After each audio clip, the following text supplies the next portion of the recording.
నమస్తే, నేను మీ Gopi. Welcome back to our channel. ఈరోజు మనతో వచ్చరికి political analyst and senior journalist Jagdev garu మన ముందు ఉన్నారు. సార్ నమస్తే. సార్ నమస్తే సార్. జగన్ గారు ఆల్రెడీ తట్టాబొట్ట సర్దుకొని లండన్ వెళ్ళడానికి ట్రై చేస్తుంటే సడన్గా సిబిఐ వాళ్ళు కొన్ని నోటీసులు ఇచ్చారంటే మీరు వెళ్ళకూడదు ఎలక్షన్ అయిపోయిందా కానీ. సో ఎందుకు వెళ్ళకూడదు అంటారు? ఇప్పుడు యాక్చువల్గా ఆయన 10-12 ఏళ్ళుగా బెయిల్ మీద ఉన్నారు. సిబిఐలో వాదనలు వినిపిస్తున్నాయి. సిబిఐ కూడా సుప్రీంకోర్టుకి మన RRR గారు కానీ పురంధరేశ్వర్ గారు లాంటి వాళ్ళు లేఖలు రాయడం వల్ల సిబిఐ ఆల్రెడీ రాష్ట్ర హైకోర్టుకి సిబిఐ కోర్టుకి కూడా ఎక్స్ప్లెనేషన్ అడిగింది.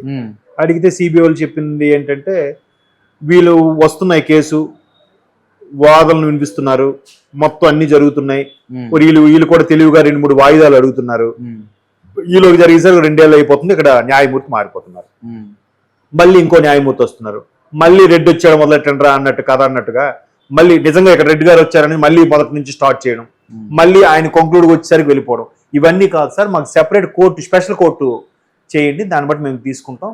ఇది ఇన్ని రోజులుగా ఉండడం అనేది నిజంగా న్యాయ వ్యవస్థ మీద నమ్మకం సడలిపోయే అంశము, దీని మీద త్వరగా నిర్ణయం తీసుకోండి చెప్పి సుప్రీంకోర్టు ఎక్స్ప్లెనేషన్ అడిగారు. అంటే జగన్ గారు ఏమన్నారంటే మా పిల్లలు అక్కడ ఉన్నారో చూసి రావడానికి వెళ్తామని చెప్తున్నారు. అదే ఆయన వెర్షన్ అది చెప్తున్నారు. కానీ ఆల్రెడీ సోషల్ మీడియాలో కానీ నెటిజన్స్ కానీ వరుస పెట్టి వస్తున్న కథనాలు ఏంటంటే ఈయన ఒక దీవి కొనుక్కున్నాడని, అందుకే అక్కడికి వెళ్ళిపోతున్నారని, అక్కడికి వెళ్ళిపోయి ఈయనతో పాటు ఈయనకు అనుచరులుగా అనుయాయులుగా ఉన్న ఆ పర్టికులర్ సామాజిక వర్గ వ్యక్తులను కూడా తీసుకెళ్లిపోతున్నారని ఇది ఒక స్టోరీ. ఇంకో స్టోరీ ఏంటంటే గతంలో ఒక సన్యాసి ఇలాగే ఒక దీవి కొనుక్కొని దానికి సపరేట్ కరెన్సీ పెట్టుకున్నారు, ఈయన కూడా అలాగే చేసుకుందాం అనుకుంటున్నారని. ఇంకోటి ఏంటంటే ఎలాగూ నీరవ్ మోదీ అలాగే విజయమాల్యా లాంటి వ్యక్తులు వెళ్ళిపోతే ఇంగ్లాండ్ లాంటి దగ్గరికి వెళ్ళిపోతే ఎవరు టచ్ చేయలేడు, మిగతా దేశాలకైతే మళ్ళీ తీసుకొస్తారు, ఇంగ్లాండ్ అయితే భద్రతగా ఉంటుంది అని చెప్పి అక్కడికి వెళ్ళిపోతే మళ్ళీ ఈ కేసులు ఏవైనా కూడా ఇబ్బంది ఉండదని చెప్పి ఇలా రకరకాల చోటు ఇప్పుడు 3 స్టోరీలు, ఇంకెన్ని స్టోరీలు ఉన్నాయో. ఇప్పుడు ఒకటి ఎలక్షన్స్ వేడి, 17వ తేదీన వెళ్ళడానికి ఆయన అర్జీ పెట్టుకున్నట్ట, ఎలాగో బెయిల్ మీద వాళ్ళకి పర్మిషన్ లేకుండా దేశం దాటిపోవడానికి లేదు. పెట్టుకుంటే ఎందుకు ఆ టైంలో వెళ్ళి జూన్ 1st వీక్లో రావడానికి, అంటే రేపు పోలింగ్ అంటే ఇవాళ రావడమో ఏదో, బట్ ఈలోగా శ్రేణులు ఏమవుతాయి ఒక టెన్షన్ ఉంటుంది కదా, అంతవరకు ఎవరు ఎంజాయ్ చేయాలని అనుకోరు కదా.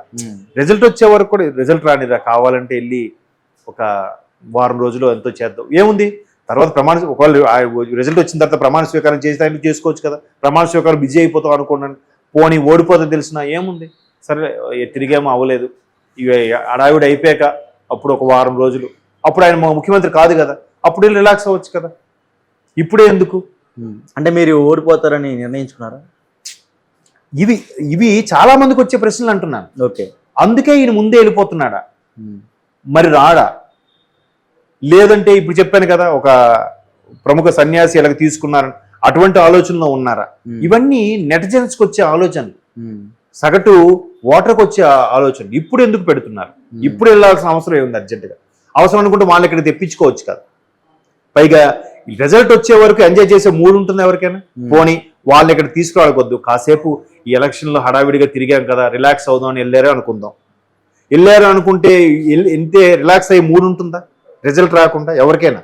ఇప్పుడు ఎగ్జామ్స్ అయిపోయాయంటే రిజల్ట్ వచ్చిన తర్వాత కదా మనం తిరుపతి వెళ్దాం, లేదంటే అక్కడ ఊటీ వెళ్దాం, విహార మిమ్మల్ని తీసుకెళ్తాంట, మంచి ఏ తండ్రిని పిల్లలకి ఏం చెప్తాడు, మీరు మంచి మార్కులు పాస్ అయితే మీకు ఈసారి నేను ఊటీ తీసుకెళ్తా, మున్నార్ తీసుకెళ్తా, ఎట్లా చెప్తారు కదా.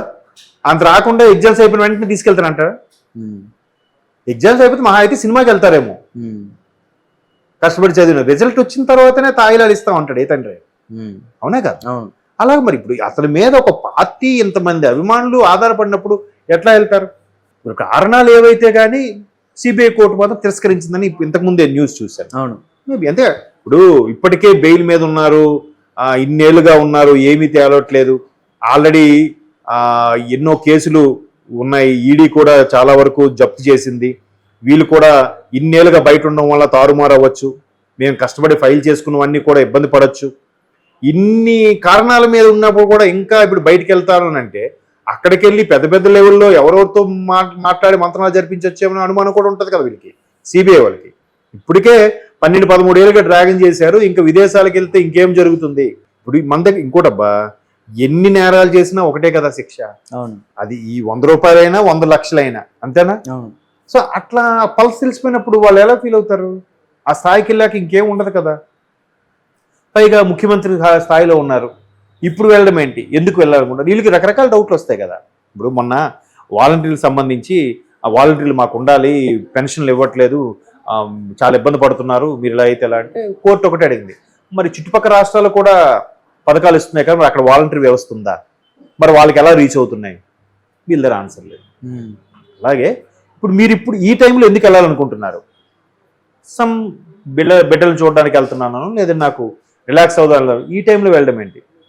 తర్వాతనే వెళ్ళొచ్చు, ఇంకేదైనా వెళ్ళొచ్చు. ఇలా పైగా సిబిఐ మీద కూడా ప్రెషర్ ఎక్కువ ఉంది కదా. మీరు 12 ఏళ్ళుగా ఇది నాంచుతూ వచ్చారు ఏంటంటే సుప్రీంకోర్టు ఎక్స్ప్లెయిన్స్ కూడా అడిగింది కదా. ఇటువంటి నేపథ్యంలో సిబిఐ ఈయనకి పర్మిషన్ ఇస్తే వాళ్ళకి మళ్ళీ మచ్చ కదా.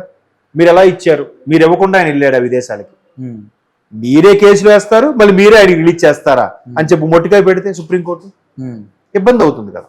సో మొత్తం మీద ఇటువంటి నిర్ణయం తీసుకున్నాను నా అభిప్రాయం. కాకపోతే ఇప్పుడు ఆయన అర్జీ పెట్టుకోవడం, మరోవైపు షర్మిలా గారు కూడా బీభత్సంగా కౌంటర్ మీద కౌంటర్లు ఇస్తున్నారు. ఇప్పుడు ఈయన వెళ్ళిపోవడానికి అవినాష్ రెడ్డి గారు కూడా ఏవో పాస్పోర్ట్లు అవి రెడీ చేసుకున్నారంట. అంటే ఓడిపోతే అరెస్ట్ అయిపోతారు భయంకే రెడీ అయిపోయి పారిపోవడానికి చూస్తున్నారా అన్నట్టుగా ఆవిడ డంకా బజాయించి మరీ మాట్లాడుతున్నారు. మరి ఆవిడ క్లియర్ గా మాట్లాడుతుంది, ఇక్కడ కనబడుతుంది, అంతేనా? ఆవిడ అక్కడ ఏదైతే సవాల్ విసురుతుందో, ముందు రోజు మీటింగ్ లో ఏవైతే చెప్తుందో, ముందు రోజు సభలో ఏవైతే మాట్లాడుతుందో, అక్కడికి 2 రోజులు ఇవన్నీ కనబడుతున్నాయి. మరి ఆవిడకి ఎలా తెలుస్తుంది? అంటే ఆవిడకి ఎంత నెట్వర్క్ ఉండాలి? నిన్ననుకుని రాజశేఖర రెడ్డి బిడ్డ కదబ్బా, లోకల్ గా గ్రిప్ ఉండదా? ఒకే ఇంట్లో పుట్టి పెరిగారు కదా. ఆవిడకి తెలియదా? ఆవిడ నమ్మేవాళ్ళు, ఆవిడని ఇష్టపడేవాళ్ళు, ఆవిడకి ఫేవర్ గా ఉండేవాళ్ళు, ఆవిడ కోసం పనిచేసే వాళ్ళు ఉండరా? ఉంటారు. ఏమి లేదు, చిన్న మీడియా పెట్టుకున్న వాళ్ళు ఇన్వెస్టిగేటివ్ జర్నలిస్ట్ ద్వారా ఎన్నో విషయాలు బయటకు లాగుతున్నప్పుడు ఆ స్థాయి వ్యక్తి ఎలా ఉంటుంది? ఎంత ధైర్యం లేకపోతే అందరి ముందు తిరుగుతుంది. ఆవిడకున్న సెక్యూరిటీ కూడా తగ్గించారే.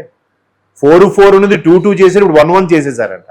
అయినా ఆవిడ భయపడి అలాగే తిరుగుతుంది, అలాగే మాట్లాడుతుంది. ఇప్పుడు ఇవాళ ఇంకోటి కూడా చెప్పింది ఆవిడ. 1 వీక్ బ్యాక్ పేదల సొమ్ముతో ఆయన బంగారు కుర్చీలు చేయించుకోవాలని చెప్పింది ఆవిడ ఇంతకుముందు సభలో. నిజమేనా సార్? అది నిన్న ఒకప్పుడు గాలి జనార్దన్ రెడ్డి చెప్తున్న కొన్ని వార్తలు వచ్చింది కదా. అది ఇప్పుడు నిన్న ఒక ప్రైవేట్ ఛానల్కి ఇచ్చిన ఇంటర్వ్యూలో చూస్తే ఆ కుర్చీలు అవే కనబడుతున్నాయి కింద. ఎవడో ఇప్పుడు వెంటనే నెట్లో పెట్టాడు, అది మార్క్ చేసి ఆయన కూర్చున్న కుర్చీల కింద 2 సింహాల బొమ్మలు ఉన్నాయి. అవి బంగారు పోతంతో చేసిన సింహాలు, ఒక్కొక్క సింహం కేజీ బరువు ఉంటుందని కూడా ఆవిడ ఒక 4 రోజుల ముందో 2 రోజుల ముందో వ్యాఖ్యానించింది. ఇవాళ అది కనబడింది. చూసారా? ఇదేంటి, ఒక కోఇన్సిడెన్సా లేదా ముందే ఊహించి చెప్తున్నారా? సేమ్ ఈ విదేశాలకు వెళ్ళిపోవడం కూడా అంతే. ఇప్పుడు ఏమంటున్నారు, ఈ విదేశాలకు వెళ్ళాలని అర్జీ పెట్టుకున్నాను. ఆవిడేముంది, విదేశాలకు పారిపోవాలని చూస్తున్నారని అంది. 4 days బ్యాక్ అందా ఆవిడ. మరి ఇవాళ ఏమొచ్చింది? దీన్ని నమ్మకుండా ఎలా ఉంటాం చెప్పండి? లేదా ఆవిడకి ఏమైనా దివ్య దృష్టి ఉందా? ఋషుల్లాగా కళ్ళు మూసుకుంటే కళ్ళ ముందు అన్ని కనబడతాయి ఆవిడకి? బట్ ఎక్కడో లీడు, ఒక సామాన్యురాలుగా లీడ్ దొరకబట్టే కదా. అవును, రాజశేఖర రెడ్డి బిడ్డగా ఆవిడ ఎంత అభిమానిస్తున్నారో, ఎంతమంది ఆవిడ కోసం పనిచేస్తున్నారో, ఆయన ఇంటి వ్యవహారాలు కూడా ఈవిడ వరకు వస్తున్నాయంటే దట్ ఈస్ షర్మిల గారు. ఎప్రిషియేట్ గారు, అంతేనా? ఓకే. సో కాబట్టి ఇవన్నీ మొత్తం మీద చూస్తే ఆయనకి నిరాకరించింది. సిబిఐ వాళ్ళు జాగ్రత్తలో వాళ్ళు ఉంటారు కదా. ఇప్పటికే చాలా రోజులు బెయిల్ మీద ఉన్నారని విమర్శ ఉంది. సిబిఐ కూడా ఏదో కేంద్రం చెప్పినట్టు పనిచేస్తుంది తప్ప స్వతంత్ర ప్రతిపత్తిగా ఏమీ లేదు సిబిఐ అని కూడా విమర్శలు ఉన్నాయి. ఆ అధికారులు కూడా మచ్చ కదా అది.